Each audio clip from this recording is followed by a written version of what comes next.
So apparently the FBI has been sitting on a tip on Epstein for over 15 years. And who gave him that tip? The FBI could have stopped Epstein. Well, obviously, like and subscribe. Hugh Hefner, the founder of Playboy magazine.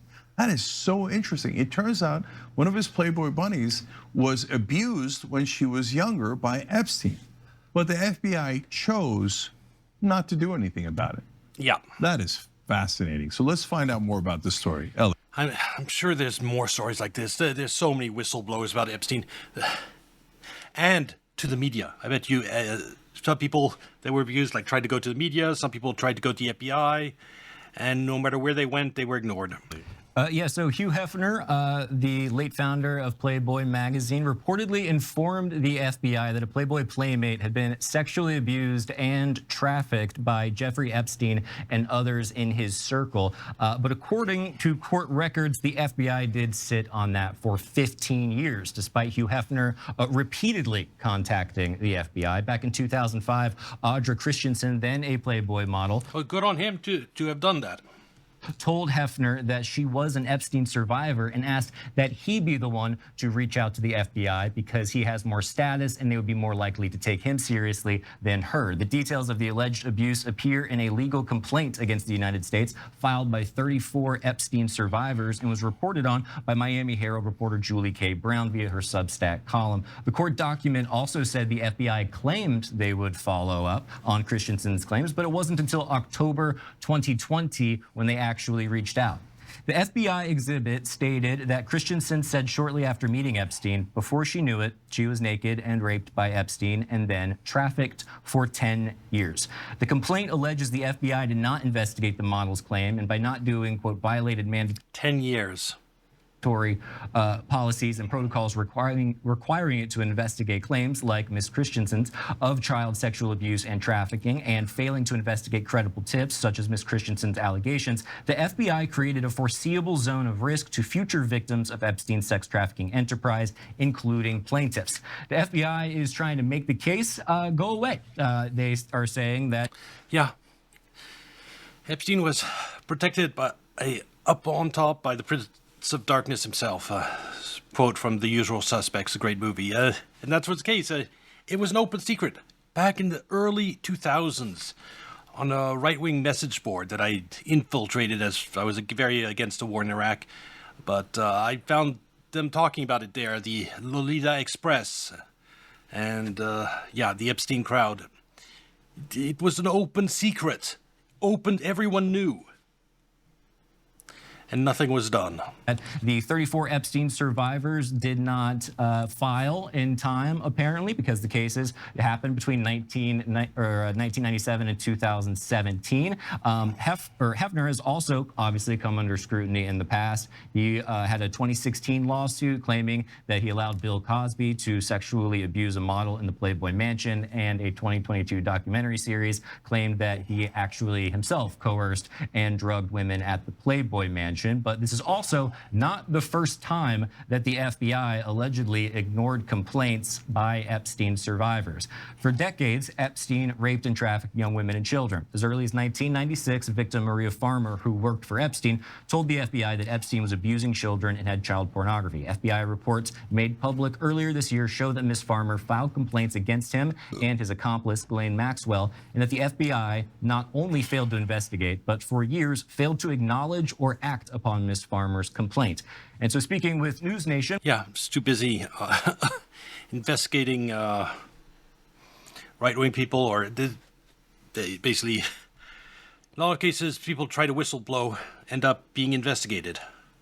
And it happened in the UK recently. Yeah, the FBI is totally corrupt.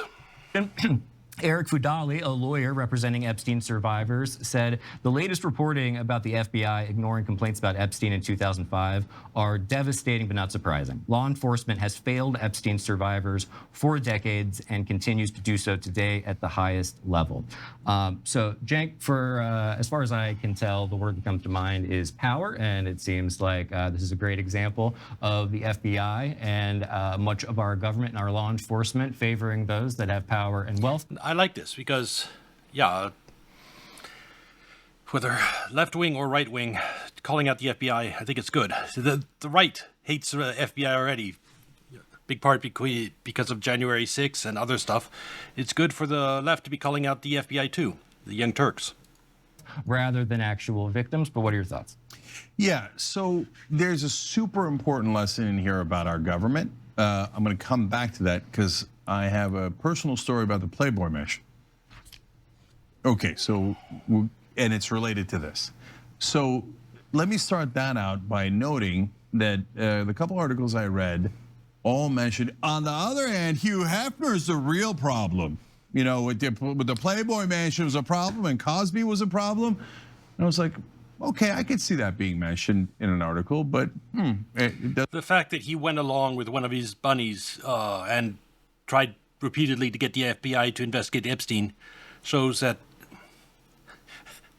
maybe he was lecherous or whatever, but bunnies are adult women, and anything that's consensual, that's very different from what Epstein was involved in. It does seem like they're also attacking Hugh Hefner for trying to help this woman who was sexually abused when she was a minor, right? Okay, but that's a minor note, right? But then I thought, minor note. Wait, I know those stories, and what Cosby did was terrible, for example, and so, and then I thought, well, okay, if Hugh Hefner knew about Bill Cosby, and we don't know that he did for a fact, and all the other charges are correct, how bad was what Epstein did to this woman that even Hugh Hefner was like, whoa, and called the FBI several times. Aren't you going to do something about this? So it's not, and you even put aside the allegations. The Playboy Mansion was not known for over-regulation on sexual dalliances, right? Yeah. And for the guy who heads the Playboy Mansion to go, no, this is way out of bounds, right? And the FBI was still like, it's underage trafficking of underage girls, non-consensual underage girls. It's completely different than consensual adult women. A world of difference between the two. nah, okay. Now, what's my personal story is a kind of a funny part of this, but so me and my wife, we like to go to open houses in LA to houses we cannot possibly afford. Shh, don't tell them, okay? And so we went to. I think he can afford it now. Well, it depends. Some of the houses are really incredible, so maybe not. It depends on the house. To this open house in Beverly Hills area, right? And it's close to the Playboy Mansion. And everybody, like, Playboy Mansion is a well-known house, like all the celebrity guys and stuff, etc. And then we go to the open house and they're like, oh, this was part of the Playboy Mansion facility, right? And a lot of their guests would stay here. Now, this is before the Cosby scandal, right? And so they took us to different parts, and then they're like, this is the room Bill Cosby used to stay in. And they explained, oh, Cosby would come over all the time and he liked the girls here and stuff. And at the time, we didn't think anything of it, right? Yep. Later, when the Cosby stories broke, I was like, oh, that's what was happening in that room. Yeah. Okay. Whoa. Okay, so, man. And those places were spectacular and large and wealthy and had all these women and all that stuff going on. Again, that's why Hugh Hefner going ballistic over what happened to this Playboy model is really interesting. Now, most interesting is the FBI reaction, obviously. Yes. So I'll give you a timeline here. Hefner reports this in 2005. Epstein is arrested in 2006. The FBI knows this information about him, chooses not to investigate.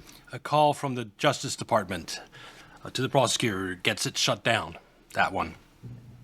And then in 2008, they do a plea deal that was basically a slap on the wrist. They have overwhelming evidence that this guy is involved in a huge, criminal enterprise of peddling these girls. We cover that story because we're ancient and have been around since the beginning of time. And I was like, wait, these charges are microscopic. What the hell's going on here? He was with underage girls. Turns out they're powering down on purpose. Yes. So the FBI chose not to investigate all of these different crimes that he did, and they gave him a sentence that was so light that he was basically treating them. That's one of the good things of Trump being elected the first time in 2016. That protection that Epstein enjoyed disappeared. And Bernie Weinstein, he was also predicted the same protected the same way as Epstein. His protection disappeared too. Not because of anything Trump did, but because of what he didn't do. He wasn't, his Justice Department wasn't out there protecting the worst sexual deviants out there. Also, he was a huge distraction for the deep state in terms of them pouring all their resources into attacking him, Trump, with the Russian gate nonsense, etc. And yeah, a lot of things went wrong for them, like Epstein getting convicted. Prison as a hotel, he would only come at night, and he was allowed to go and do business during the day and God knows what else. And then he'd come and sleep at the prison and then wake up in the morning and go back to his mansion. That's not a prison sentence, and it lasted for a tiny amount of time. And by the way, the guy who made that deal with him, the prosecutor at the time, just happened to become the Secretary of Labor for Donald Trump in his first term, Alex Acosta, even though he doesn't know anything about labor. What a coincidence that the guy who did the sweetheart deal for Epstein winds up becoming a cabinet secretary. Now, back to the timeline. But he clearly was not protecting Epstein at that point in time, because Epstein did eventually get convicted. I'm more worried about the people that pressured that guy than that guy himself, because he was actually trying to put Epstein in jail before he was pressured. The slap on the wrist in 2008. Now, Epstein is arrested again in 2019, the final time, and the FBI still doesn't respond to Hefner, and finally gets to it in 2020 after Epstein's dead. And then at that point, they're like, oh, well, you know what? I guess he committed suicide in prison, and so now we don't have to investigate it. Yeah, they're saying that, and they're also going, oh, well, also you didn't file in time. It's like, well, you had 15 years to actually look into these claims, and you never once did that. There's also this week a federal judge is threatening to basically follow through with contempt proceedings for Department of Justice lawyers who are still not releasing documents related to Epstein or explaining all of the redactions that they made originally. And he's basically going, I'm going to ruin your careers because you need to be forthright, and we need to actually get some justice going on here. So I think this story is something that might have happened, throughout the past 25 years, but it's clearly still going on every day, and it's pretty gross. And to your point about how bad could Epstein possibly be if Hugh Hefner is the one, who's basically reporting it. Yeah, also. Epstein was a monster. Remember, emails about pizza parties and torture chambers. Yeah, a monster. Epstein has also not said nice things about Trump. So you could also ask, how bad does Trump have to be for Epstein to go, hey, this guy doesn't have a good cell in his body? But all of this, I think, is about power structures, and it's just another example of how victims get screwed over time and time again because powerful people have deep pockets. Yeah, I want to be clear. I think our government doesn't work for us. So that's the FBI purposely not just not investigating, guys. Think about the ramifications. Yeah. That's why he may be a leftist, but he knows about World Trade Center 7. He knows about Pizzagate. And so he doesn't trust the FBI. So I'm on the same page with him on a lot of things, especially the war in Iran, most things in the Middle East. So, yeah, of course, on other issues, we're probably a little bit different in opinions, the more leftist stuff. That. They know that Epstein is raping underage girls, and they let him do it for decades. Meanwhile, the CIA did a deal with. No, I showed you the video, Proton Stale, where he, at the end of the video, said, hey, I have to apologize to the right-wing guys. I thought the pizza nonsense was, pizza didn't mean children, and I was wrong about that. That was pretty much what he said. I thought that it turns out the World Trade Center 7 really was a controlled demolition. He said those words. Anyone said those words, yeah, he may have some views I don't agree with, but he's not a bad guy. Epstein, all the way back in the 1980s during the Iran-Contra affair. Someone who is really deep state would never even mention World Trade Center 7. Basically laundered one of the planes that they were using to bring drugs in, and he bought it for Victoria's Secrets, and the owner of Victoria's Secret was his benefactor, and the Israelis were involved. Of course. Okay, but the important part of that is the CIA definitively knew who Epstein was and that he was doing nefarious things. The FBI knew and chose not to investigate him. Did the CIA tell them not to investigate him?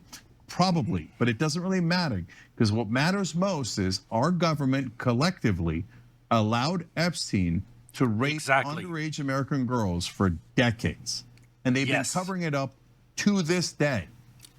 Precisely. It's just one of the things they've been covering up to this day.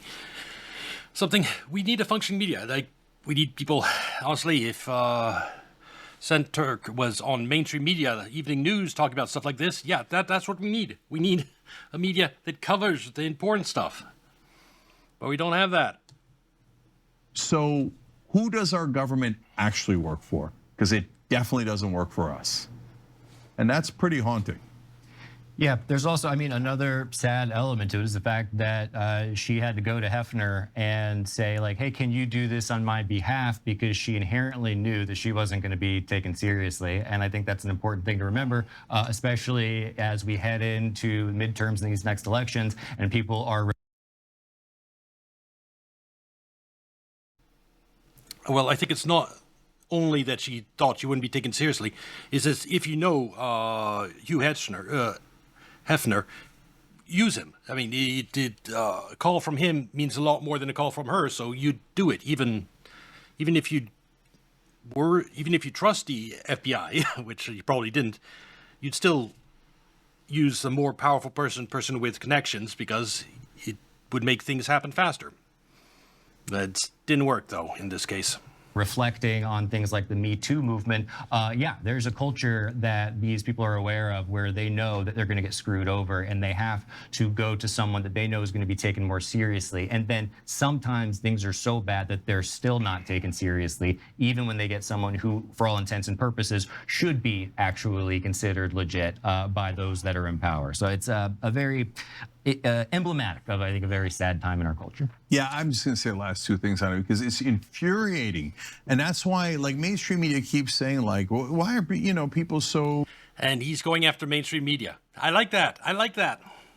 Animated by this. It's just one issue. And then, like, the Ben Shapiro's of the world are like, move on, right? And so why is this so animating? Are you crazy? First of all, it involves raping underage kids. How could you not understand? If she was a Playboy bunny, that means she was in her 20s, and she was trafficked for 10 years. At what age was she? Yeah, it's terrible. Understand why we'd be animated. But secondly, if our government isn't working for us, that's not a small thing. That's a giant thing. That's the first thing. Everything else in the news should be, like, moved down in priority, and it should be what mainstream media is reporting on. And so don't tell me that it's not important or interesting. And what happened? Half the files got released, or some portion of the files got released because of the heroic work of Ro Khanna and Tom Massey. But then they chose not to release the rest, and that's illegal. And now everybody's just letting it go. And the government's saying, move on, don't talk about it. I'm not letting it go. I'm not convinced that the file, what's left, hasn't been tampered with, and B,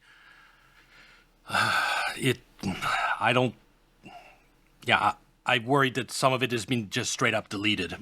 I'm not sure how much is left in there. If there is, however, there are whatever files they have left, I want them shared. Yes, of course. The media saying, move on, don't talk about it. And now the government should be prosecuting the executive branch for not. But I have said repeatedly that I expect an October surprise before the midterms, a leak of the Epstein files with accusations against Trump. Because, I think that's, it's not necessary anymore. I think the Iraq war is hurting Trump far more than anything else could. But I still expect that. Not releasing the files. They passed the law. Donald Trump signed it. It was nearly unanimous. It is not in dispute. They must release the rest of the Epstein files. And once again, the same government who told us, oh, Epstein committed suicide. It was just a coincidence that the guards were on break, the video cameras weren't working in the hallway, and there was two different sets of nooses that he was using to kill himself. The one he used to kill himself, the one he left behind. Because sometimes you got a Tuesday news. Yeah, anyone who's highlighting inconsistencies like this about important events like Epstein's suicide, yeah, he's on the side of the people. noose and a Thursday noose, you know? Yeah, Like, yeah, go into the yeah. closet and pick one Yeah. up. Oh, and you got to accessorize Yeah, and exactly. stuff. Very So cool. who's powerful enough to kill Epstein in jail and have the U.S. government protect them? Clintons? Just throwing a name out there. Former Secretary of the Treasury, Larry Summers. Just some names possible. I'm not saying it's them. I'm saying that's the group of people that Epstein hang out with. They had power. He was powerful people went to Epstein Island. So obviously our government is compromised. Yes. We have to do something about it. We have to get, for the first time in our lifetime, an honest president who's actually going to represent us and find out who's been. That was Trump tried to be the first term, and his entire cabinet conspired against him. Entire media conspired against him. He's dogged down by Russiagate accusations, and I guess somehow they got to him by his second term, like clearly, or they infiltrated the people around him. Somehow he's doing not what he was elected to do, not what he promised the people, but rather something else, specifically internationally. No new war promise, that went into waste bin. Scheming against us, screwing us over, and literally raping our kids and in charge of our government. That is not a small thing. That is gigantic. So no matter how much the press and Trump and the people in power want us to forget about the Epstein files, we're never going to forget. Okay, we're out of time. Well, that was a good video, and it's important to remind people that yes, Epstein existed. The people that he trafficked girls to still exist. They're still out there. They're probably still doing what they love, and that's a problem. And our corrupt government is still hiding it and enabling them. That's the world we live in. Anyway, this will be on YouTube. Like and subscribe. Come watch on Kick or Twitch, and I'll see you next video. Bye.